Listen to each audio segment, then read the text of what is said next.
I think we're live, right? Yeah. Should go.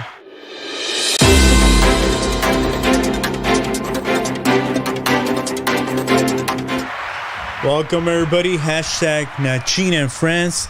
Friday edition. Monday, Wednesday, we do Quickie News where we bring you the craziest stories around the world. But tonight, we're going to bring you a topic that we've been talking about since last week. And the idea was, you know what? Let's kind of like tap into what a lot of people call emotional intelligence. Inteligencia emocional. What is it? Is it the ability to think beyond others, to create some sort of spells in your mind that allow you to be insensitive to the world's, hurts, the emotional wounds that may come out about, experiences that you may have faced as a child, as an adult, and you cannot let go? What is it? Well, if we look at the definition of what it is, according to the dictionary, Oxford Dictionary, it says emotional intelligence is the capacity to be aware of and control, and I can't even see it. I'm blank. I don't know, it's that far. Bro, you're getting older now. The capacity to be aware of, control, and express one's emotions, and to handle interpersonal relationships judiciously and empathetically. Meaning that you allow yourself to think through any experience that you may face, and you digest it in a kind of like sort of intelligent way by being objective. Well, that's our topic tonight. We're going to be talking about emotional intelligence, inteligencia emocional, qué es lo que es. And we're going to bring you kind of like a snippet of, personal experiences that I've gained throughout the years based on emotional intelligence. If you guys really think about it, when we are born into a nucleus, meaning a dad and a mom and a family. And that nucleus, those two particles, are very important in the formation of a strong, intelligent human being. And not only intelligent in an IQ way, but intelligent emotionally. And I think, fortunately, due to today's rough, goings around the world, we're facing a pandemic, hunger, everything's going up. We're basically going into a depression and like a, kind of like a era of decay. Some don't want to see it. Others are in it. There's families that are going to be thrown into, living in the streets. And you have people on top that don't care. They're immune to it. They don't care. They turn the other way. They just go by what they see on TV or what their business is bringing them. And that's how life is. Essentially, if you think about it, it's survival of the fittest, survival of the strongest. But unfortunately, life, doesn't prepare everybody to be the same. Like I mentioned, the two pillars, the parents, mom and dad, that energy that they transfer to a kid through their experiences, whether it's through teaching them how to write, through teaching them how to eat, to getting angry at them. How do you respond to them? How do you teach this kid so he can be an emotionally stable person? Well, in today's times, it's harder and more evident than ever that we're going through the most turbulent moments where most people as adults did not have these bases. They didn't have a strong background. Why? Because both of their figures were working. And, it was called survival. You have to put food on the table. You have to be with the family, but you can't. So that kind of created a void, especially in the Latino community. You had a lot of kids that ran on the streets and became, associated with other kids that were doing the same. And some went the wrong way. Others didn't. Fortunately, forward now, we are beginning to see the product of that era, which is the kids my age, kids in their 40s. Kids that are slowly but surely working on their inner selves. And some are lucky and they get therapy. They get kind of like a guidance to how to deal with your emotional wounds, how to deal with your emotions. And some don't. Some fall into drugs and they cannot take it. And they kind of create that Band-Aid effect with using narcotics or alcohol or any other vice. We talk to each other about the vices in the past and how they control one's being, right? And advice can be whether it's eating, whether it's watching TV, whether it's talking to somebody, whether talking about somebody. But that all creates a world and a nucleus of, I guess you can say, instability, of not being emotionally in control. So this new generation, they've opted to be the stronger generation. Research has been showing that the new generation of people that are in their 30s, 40s, even 20s, they're starting to tap into their being, into thinking outside the box, into thinking outside the conditioning that they received as kids, whether it was through parents, family, neighbors, or whoever brought them up, or their environment. And they're beginning to crack open the eggshell and getting out of the cocoon. And more than ever, you're seeing a revolution of emotionally intelligent people. That's the new movement that is going around the world. Why? Because a lot of people have decided to take control of their emotions and not let their circumstances around them trigger them, or people around them that might seem to be on their side, but they're not. So these people have decided to become independent owners of their own responsibility of whether they're going to feel good or they're going to feel sad. So with that being said, emotional intelligence can mean exactly what it says right there in that, definition. But it can also mean you gaining control of yourself from the experiences that you've gone through, whether they were negative, whether they were positive, whether you had money coming up, whether you didn't, and start owning yourself. What do I mean by this? Being responsible for who you are. Realize that nobody outside of you can control you.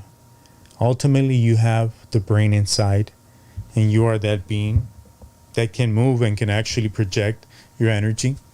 So, in one word, I guess you can say is that independence is the key.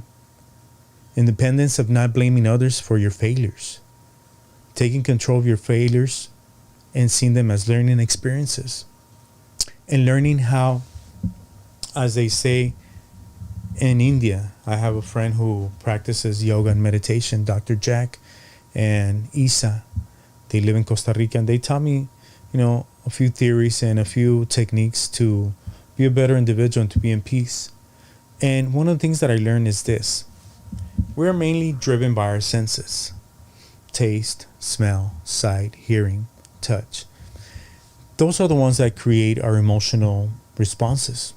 As a little kid, I don't know if it ever happened to you, but you might have burned yourself by touching something and you're like, that was like a sense that got triggered and gave you a warning that in the future, if you were to be near something that was hot, you were not going to get close to it, right? So that sense got triggered. You're hearing a loud and large like sound in the movie, a dinosaur outside, a fire truck. You never know. But people get emotionally triggered by all these things that they perceived growing up and their conditioning as human beings. So what experts are saying is this, like my friend Dr. Jack said, control your senses and you're going to be in control of your emotions. Why? Because your senses, indirectly, if you're here, you're not going to have time to be inside your head. You're going to be physical. You're going to have your hands here. You're going to be processing your air. Your brain is going to be working in conjunction with your blood, your heart, and you're going to be in full harmony. Full harmony means that you're breathing and you're always in control, and you don't let anything like, shake you up and make you turn around and look at something else. You're in control of yourself. You don't let things trigger you, sounds, sight. You know how to process things, and you as an adult, you know that there's consequences, and you know that if you do something, cause and effect, you're going to have to deal with it.